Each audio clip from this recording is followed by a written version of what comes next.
What's going on, everyone? Here we're gonna do something a little bit fun. All right, this one's gonna be very interesting. So as you guys probably already know, the Game Awards is gonna be coming up 3 days from now, and I want to share with you guys my personal selections I would pick for these games. um, so for the first category we have is Game of the Year. Now, to be honest with you, I have not played any of these games, so it's really hard for me to pick an opinion. I dare I say impossible for me to say which game deserves to be the best game of 2021, if I'm being completely honest with you. Although, well, I did play the demo of Metroid Dread and I thoroughly enjoyed it. And me being a Metroid fan, like I think it's about time that Metroid came back for another game and stuff in the traditional 2D format. But also, I gotta give my respect to Resident Evil, because Resident Evil is one of my all-time favorite franchises, and seeing it having a brand new game that's actually like really solid, you know what I mean? Like it just brings it brings joy to me personally. But let's also not forget Ratchet and Clank. Ratchet and Clank is also like one of the best platform games ever made, like action adventure like platform games ever made, if I'm being completely honest with you. And Psychonauts too. Now that was a rare classic way back on the original Xbox that's kind of gained like a cult following. It Takes Two also has a rather amazing art style. Well, Deathloop also had an amazing art style too, and also had a really decent storyline in it too. But other than that, I can't really say that there was anything about either of those games that made me go, "Oh my god, they're so creative." And like I said, as much as I love Resident Evil, I'm almost deciding on Metroid Dread, only because I'm very happy to see a new Metroid game. So, you know, considering that Metroid is back and it still has that same Metroidvania gameplay, dark atmosphere, and all that stuff, and carrying over from Metroid Fusion and stuff.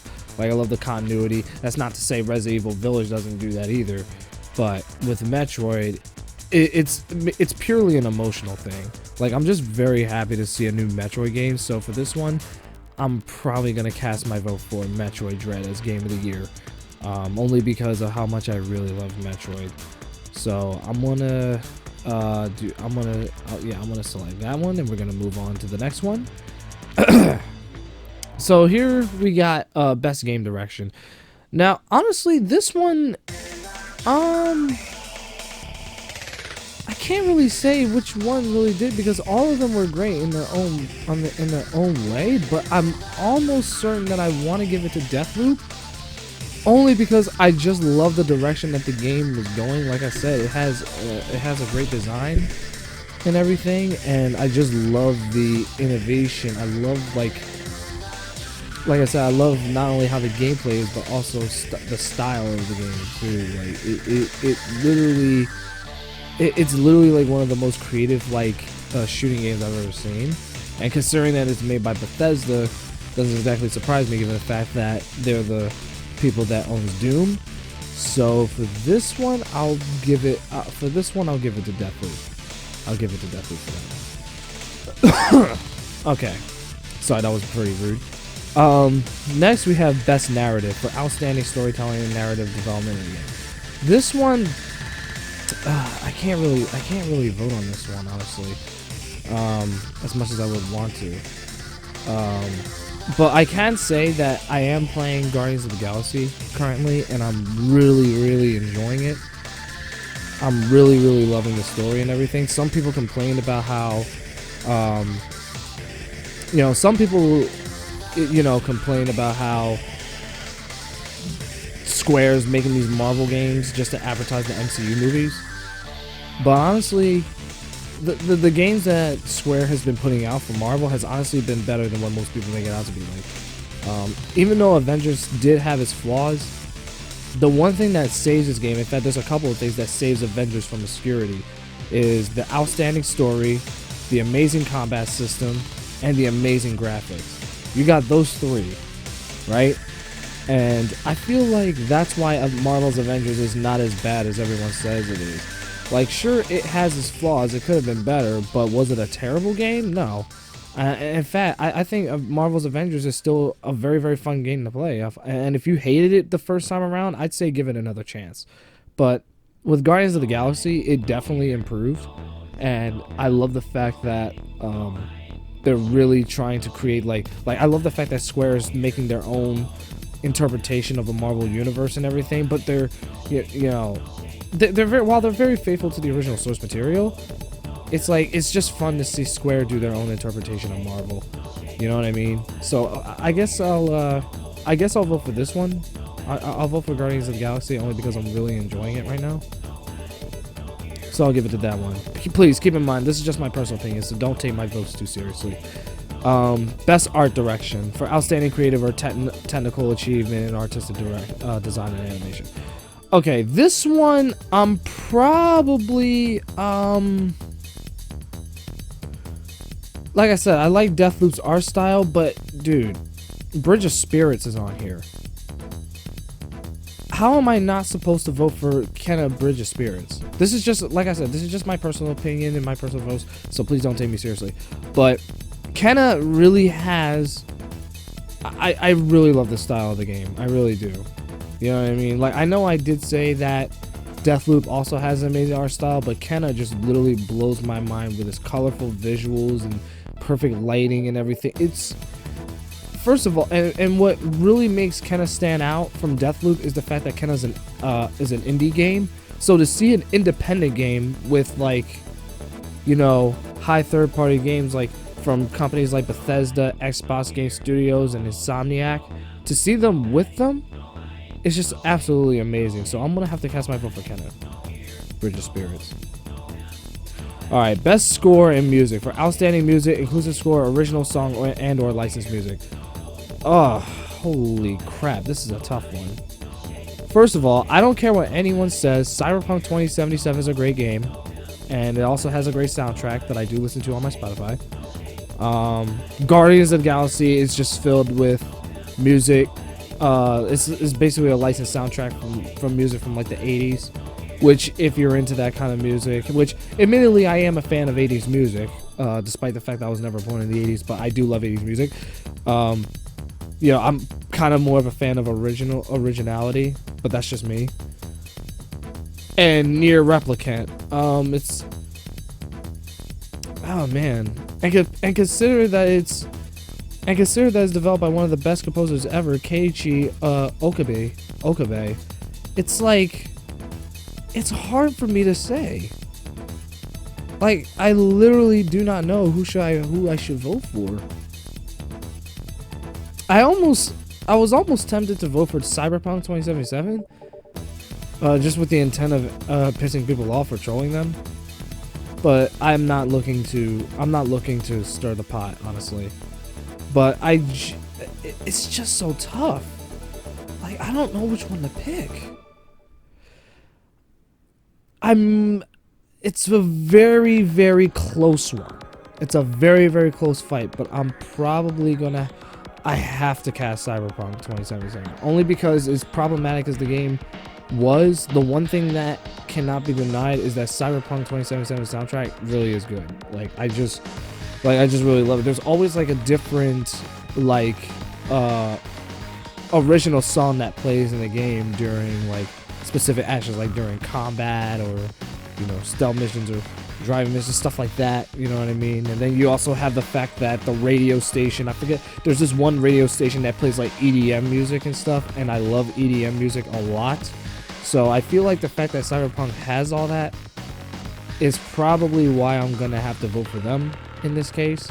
Because honestly, Cyberpunk 2077 really deserves a lot more credit than it gets, because it's like, I'm honestly sick and tired of everybody complaining that Cyberpunk is the worst game ever made when it really isn't. It's just that a lot of people are just very salty with how the game came out, which I understand. Like, I understand why people were upset.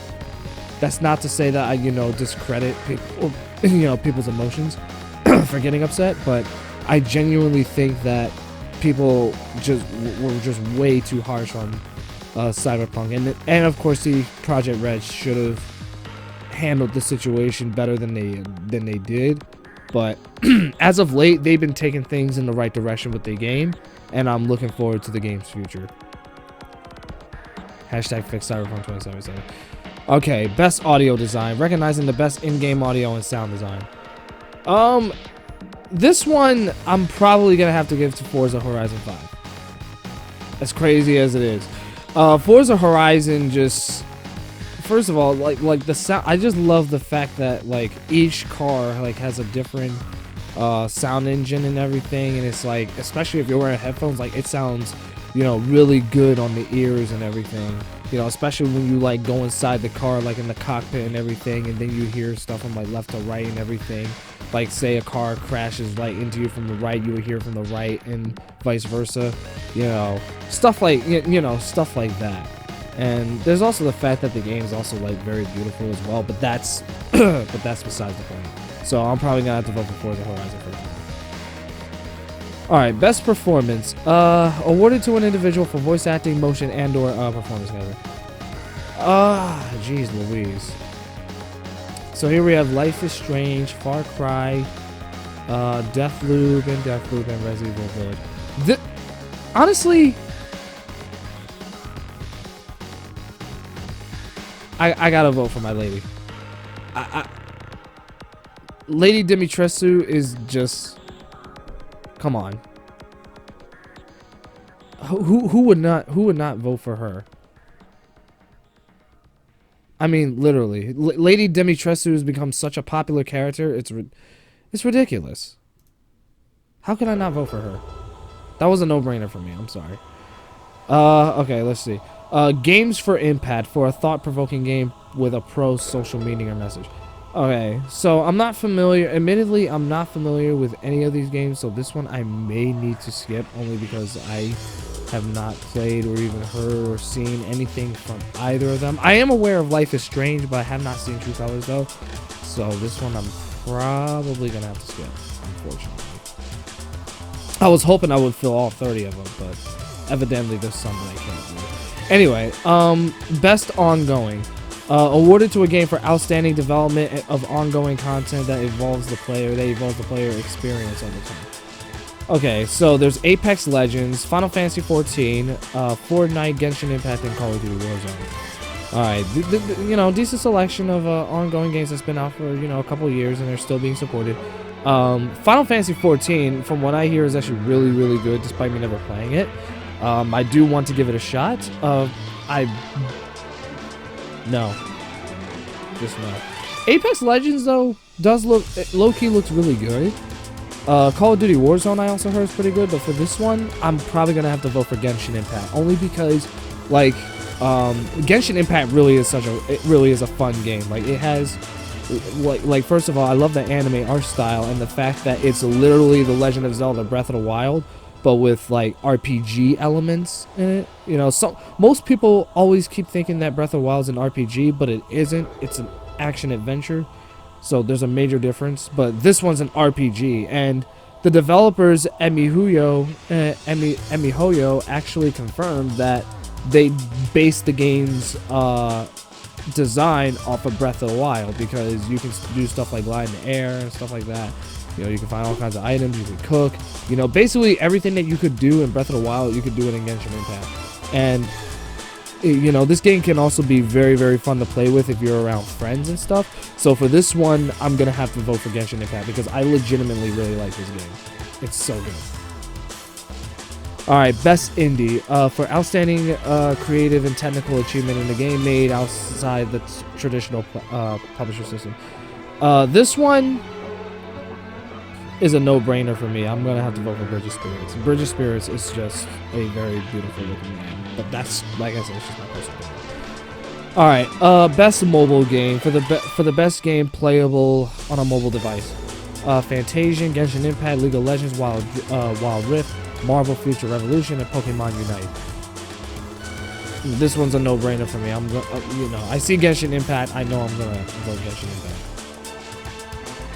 Best community support. Recognizing a game for outstanding community support, transparency, and responsiveness, inclusion of social media activity and game updates and patches. No Man's Sky. For this one, I'm honestly gonna have to vote for Final Fantasy 14, and here's why. Because first of all, like, aside from the fact that I am a Final Fantasy fan, the game has been out for like 5 years, and they're still coming out with like all these brand new expansions and all that stuff. Some of which actually have like new storylines and stuff like that. And the fact that the community is still very strong with this game is the reason why, even though Final Fantasy 16 is coming out soon for the PlayStation 5, Square is still supporting this game. So I have to vote for Final Fantasy 14 for this one. Okay, innovation of inaccessibility. Accessibility, recognizing software and/or hardware that is pushing the medium forward by adding features, technology, and content to help games be played and enjoyed by an even wider audience. Oh man, this is a. Right now, I'm caught between. Right now, I'm actually caught between Guardians of the Galaxy and Forza Horizon 5. I'm actually caught between these two because, first of all, Guardians of the Galaxy is very easy to pick up and play. Honestly, it's very easy to pick up and play. And Forza Horizon 5 is also I would say Forza Horizon 5 is probably a lot easier to play and all that stuff. Honestly, I'm probably gonna have to vote for Forza. Here's why: because there's a lot of assist systems in this game, like the way that it helps you kind of determine how much your speed should go if you're about to make like a turn, like if the arrows, like there's always like an arrow on the track, you know what I mean? That there's always arrows on the track, like helping you go through like the racetracks in a very stable, I guess, manner. How do I word this? So like say you go on a tight turn, right? There's like a 90-degree turn. Then the arrow, if you're speeding up and then the arrows turn red, that's an indication to slow your vehicle down. So it's a way of helping you like race through the tracks without like crashing or anything. Like it's literally helping you like adjust to the physics of the game. You know what I mean? And it also has a very, very like it has a very easy driving system in that it's still a learning curve, but anyone who's played a racing game or whatever, or even never even played a racing game before, can easily pick up and play it. You know what I mean? And then there's also the fact that you can create your own character, which you have to do. The game makes you create your character, and the best part is the game actually recognizes your name. You know what I mean? Like there's characters in the game that refer to you by your real name, because I think it's detected through your Xbox or Microsoft account, which I think is insanely cool. So I think Forza Horizon 5 should win for this one because it's just really innovative in how it utilizes all the features and technology that it's been gifted with. You know what I'm saying? Like, I'll have to vote for that. Alright, best VR and AR. For the best game experience of playable in virtual and augmented reality, irrespective of platform.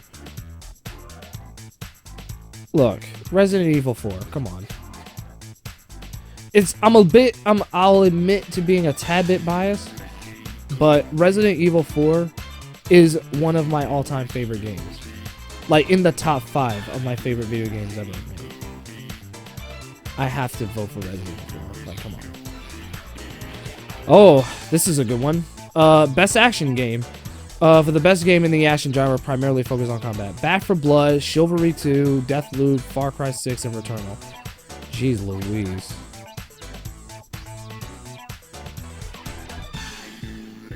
Look, as much as I really want to vote for Back 4 Blood, but it's just, oh man.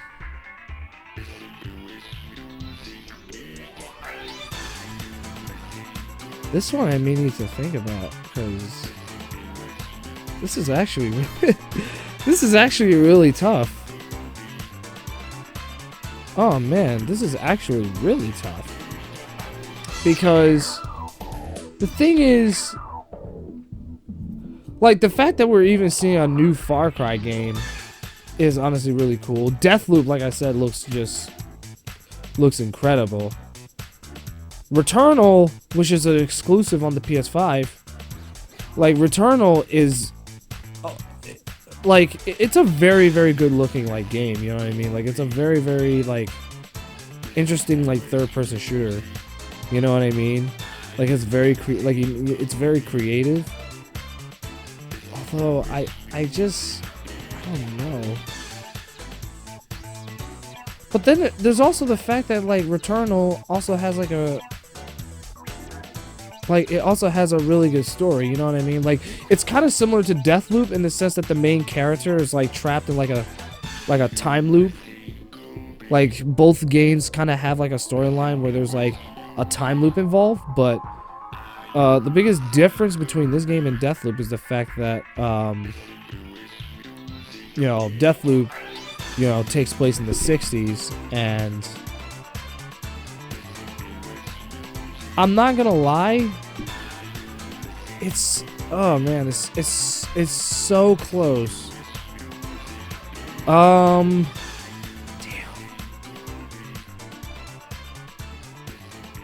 It's a very, very, very, very, very, very close one.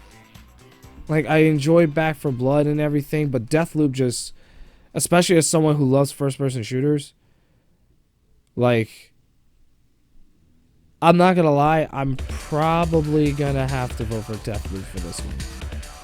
If Deathloop does end up winning for best action game, then so be it. I don't care. I would have voted for Back 4 Blood if not for some of the problematic difficulty with the game. Like, there's levels that's almost impossible to complete and all that stuff, even with the help of friends, which is a turn off for me. And honestly, even though I played it a lot when it first came out with the Xbox Game Pass, it kind of turned me off a little bit, only because the way the difficulty works is just a little broken. But Deathloop, I will say, it just looks really good. You know what I'm saying? Like, I have to vote for this one. I do have to vote for this one. I would not be surprised if it actually did end up winning for best action game, because it really is like, it really is such a beautiful looking game. Okay, best action adventure. For the best action adventure game combining combat and traversal and puzzle solving. Ooh, geez Louise.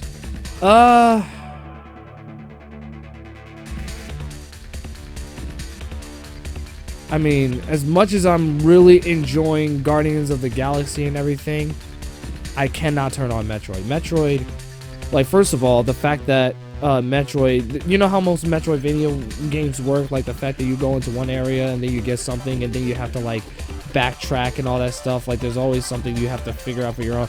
Like, that's what I love about Metroid, is the fact that a lot of the things that happens in the game, you have to figure all that stuff out on your own.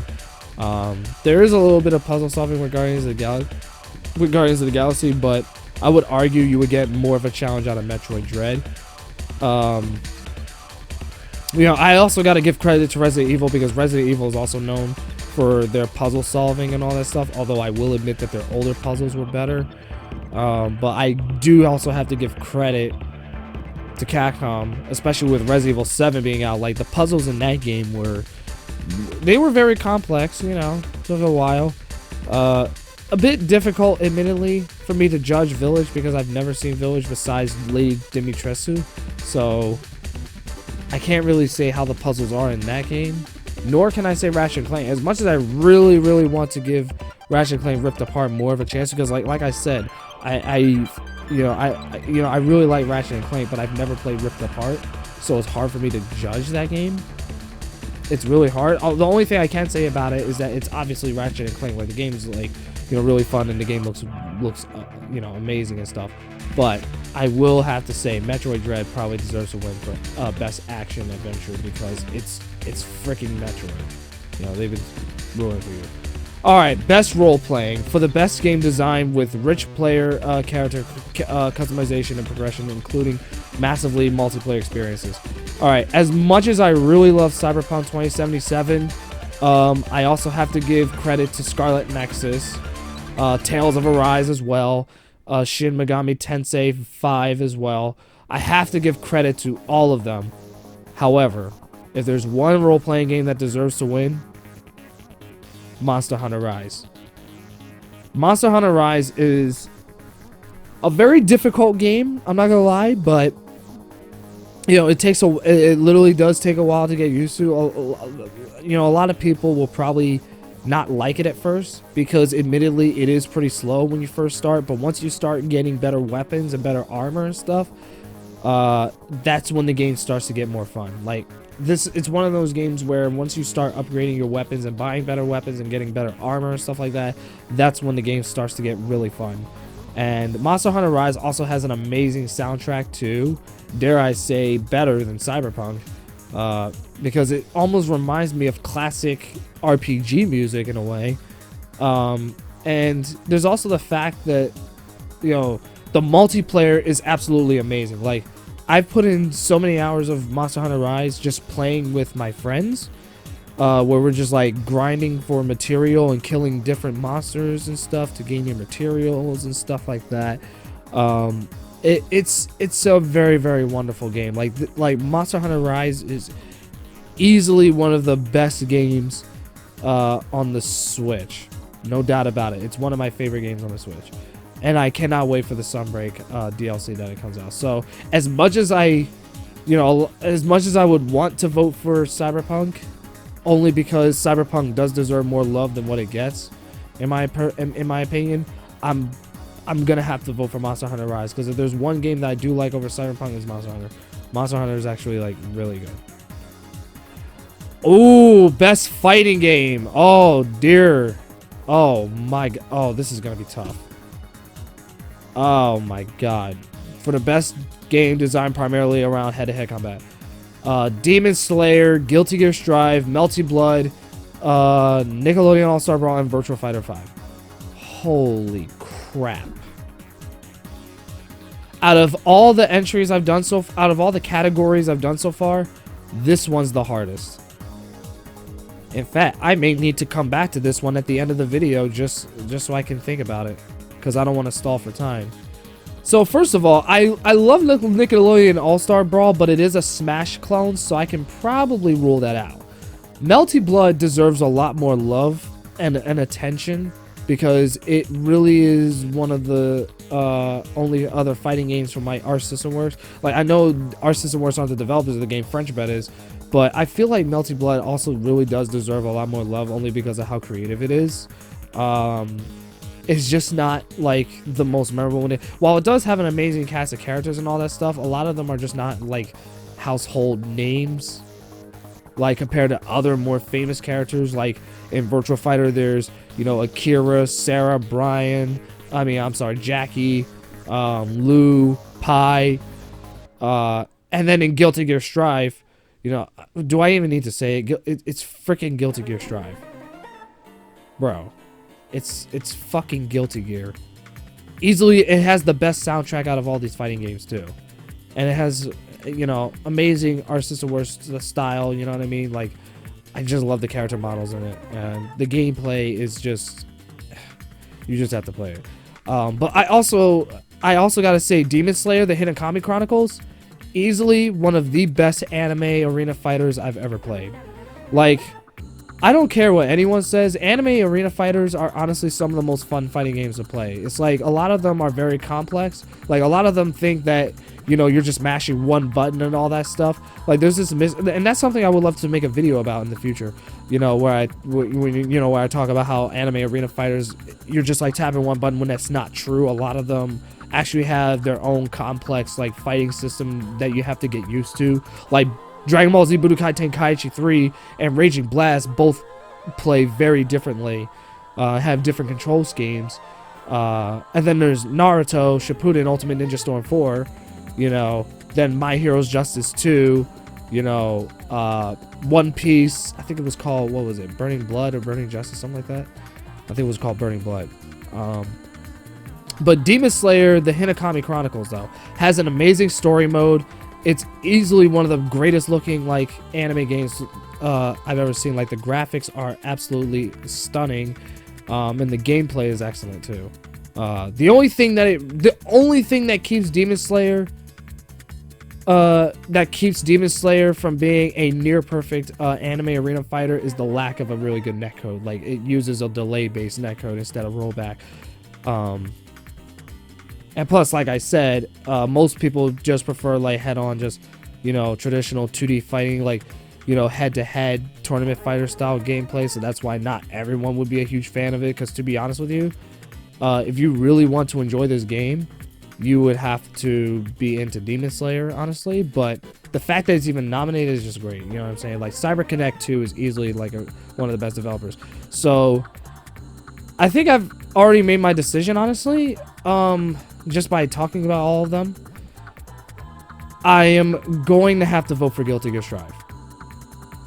You know, I mean, to be honest with you, I shouldn't have to have think about it, because out of all of these fighting games so far, the game that I put the most hours into was Guilty Gear Strive. Guilty Gear Strive is literally the only modern fighting game that I play, at least online and everything. I haven't played the game online in forever, to be honest with you, but Guilty Gear Strive just blows me away. Like, I love the cinematic story. Obviously all the characters are easily some of the most iconic characters in fighting games, like Soul Bad Guy, Kai Kiske, you know what I mean? You got Mei, you got, and then you got the new characters like Nagoriyuki and Giovanna, you know, some of the beginner-friendly characters and stuff like that. And you know, Guilty Gear Strive is still coming out with new characters. Like, recently they came out with Jacko, Gold Lewis, Happy Chaos, and now they're coming out with Baiken. And Baiken, I'm not gonna lie, I missed her. I think we all missed her. There was a dude who shot a video. We'll talk about that later. Let's just move on. We already wasted enough time. So yeah, Guilty Gear Strive definitely should win for best fighting game, in my opinion. Anyway, best family game. For the best game appropriate for family play, irrespective of genre or platform. Jeez Louise. I can't really vote for this one because I don't really play a lot of family games. Because when I play video games, I don't really play with family, if I'm being honest with you. I don't even play with my family at all, to be honest with you. Do not feel bad. We're not turning this video into a side story. So this one I'm sadly going to have to skip. Alright, best sim/strategy. Best game focused on real-time and turn-based simulation strategy gameplay, irrespective of platform. I also want to vote for this, but, you know, I also want to vote for Microsoft Flight Simulator because that's very popular, but, like, I've never really played it. I'm aware of how popular it is, but I can't really vote for it since I've never really played it, let alone any of these titles. So this one I'm probably also going to have to skip too, unfortunately. Alright, best sports and racing. For the best traditional and non-traditional sports and racing game. This one's a no-brainer. Forza Horizon 5 should definitely win for best racing game. Forza Horizon is just amazing. Excellent graphics, excellent gameplay. It's just everything in a racing game that I love about it. It's simple. Like, it's visually impressive, and the gameplay is excellent. That's all you got to give me in a racing game. You don't got to give me any, like, storylines or anything like that. Alright, best multiplayer. For outstanding online multiplayer gameplay and design, including co-op and massively multiplayer experiences, irrespective of game genre or platform. This one's a no-brainer. Monster Hunter Rise. Monster Hunter Rise should definitely win. Alright, content creator of the year. This one, shit. I really want to vote for this one. I really do. You know, plus it's not often that you would see a lot of female streamers. I'm not one of those people where I like to say, oh, you know, female streamers and male streamers, because there's not really, there's no divisiveness in the, there shouldn't be any divisiveness in the content creating, like in, you know, the YouTube, Twitch community. Because honestly, everyone should do whatever they want and all that stuff. But I really want to vote for this one, but I can't because I have not watched any of these content creators, if I'm being honest. It makes me sad. I've seen her, though. I have seen her. She has, like, Fuslie has amazing energy and all that stuff. Like, I just really love the energy she projects onto her audience, so I will give her credit for that, but I don't know if I should skip. Maybe I'll just vote for her only because of how much respect I have for Fuslie as a person. But other than that, like I said, don't take that too serious. Alright, best debut indie. Best debut game created by a new independent studio. This one I'm gonna have to vote for Bridge of Spirits again. Although I do have to give credit to the Forgotten City though, because Forgotten City also looks really good. Alright, most anticipated game. Recognizing an announced game that has demonstrably illustrated potential to push the gaming medium forward.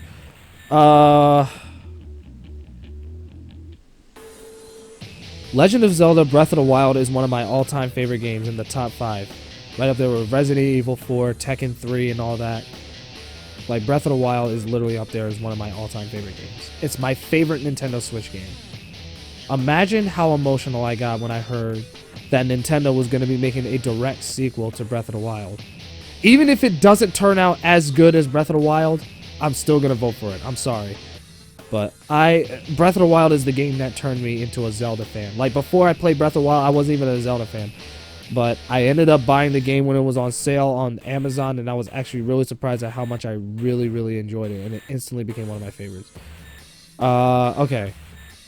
Best esports game. For the game that has delivered the best overall esports experience to players, inclusive of tournaments, community support, and content updates, irrespective of genre or platform. Call of Duty, Counter-Strike, Dota 2, League of Legends, and Valorant. Okay. Here's the thing. Obviously, I've played Call of Duty for years. I've only played Global Offensive a couple times before. I've also played a little bit of League of Legends and Valorant too. But I can't say which one's the best. It's hard for me to say which one really is the best. Because I haven't really watched any tournaments with any of these games. Primarily, the reason being is because when I watch an esports tournament, I primarily watch tournaments involving like fighting games. Like, I've watched those. I don't really watch like esports like these titles right here. You know what I mean?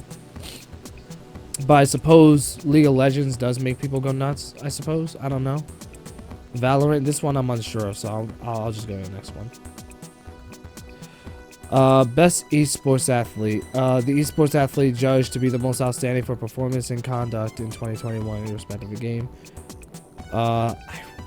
Like I said, I really want to vote for one of these guys, but I can't because I have not really seen much of them. I'm not gonna lie, I've been under a rock, and maybe it's better that I stay under that rock. Makes me feel protected. Anyway, I'm sorry. Best esports team. This one I'm probably also gonna have to skip because it also is also kind of goes back to the best esports games. So that one I'm probably also gonna have to do. Esports coach. That one too. I can't really say. Like, if you were to give me something like Evo, then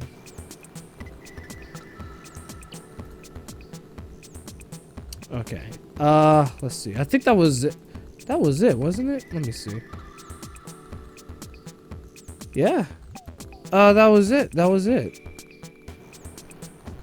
So, yeah, that's all my votes there. So, I'm sorry I could not vote for every single one. But, like I said, I only went with the ones that I know for a fact I can vote for. But that's just a me thing. So, yeah, I do think Guilty Gear Strive should win for Best Fighting Game. Monster Hunter Rise should win for Best Roleplay, although I will not be disappointed if games like Tales of Arise or Cyberpunk. I don't think Cyberpunk's gonna win, honestly. As much as I would want for it to win, I don't think it will, only because of how people were very upset at it when it first came out, and people probably still hold a grudge against CD Projekt Red because of how the game turned out on launch. But I don't know. It really depends. But yeah, that's but yeah, that's about it. You know what I'm saying? But that's everything I have to say about these games.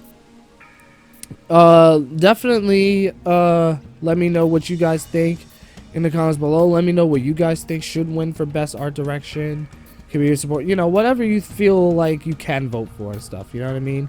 Like, just let me know in the comments below. I would definitely be very interested in knowing what you guys think should win the Game Awards. But I'm also very excited to see all the games that will be announced at the Game Awards as well, because there's gonna be a ton of games that's gonna be announced there. I'm especially looking forward to games like DNF Duel potentially getting announcements and stuff like that at the Game Awards, but I also gotta give credit to Arxis for the reveal trailer of Biken and Guilty Gear Strive, because as I said before, this game, as I said before, Guilty Gear Strive has an amazing art style and gameplay that's very easy to pick up and play if you've never played a Guilty Gear game before. And for a lot of people, Guilty Gear Strive is their first Guilty Gear game. So this is a wonderful introduction. This game is a wonderful introduction to Guilty Gear if you've never played it before. But to see one of the Guilty Gear OGs, like this character has been in the series since the first one, no lie. To see Biken come back, which I knew she was, but to see it actually happen just brings a smile to my face. Like, I can vouch for everyone else when I say that I miss this character. Like, I miss Biken so much, and I'm pretty sure a lot of people did too. And I cannot wait for her to come out. She will be released next month, which is basically next year. So I am excited for the future of Guilty Gear Strive. Metroid Dread should definitely win. And if any other game than what I voted for does end up winning, like I said, I will not be upset. As for these games to be voted, or rather nominated, for best of their kind is a huge privilege. With that being said, I'm getting out of here, y'all. Make sure you guys hit that subscribe button. And YouTube is also very, very anal about this nowadays. But if you could very kindly leave a like on this video if you enjoyed it, I would very, very much appreciate it, because YouTube is very anal about likes nowadays. So if you like the video, make sure you do hit that thumbs up button. I very, very much appreciate it, and I'll see you guys next time.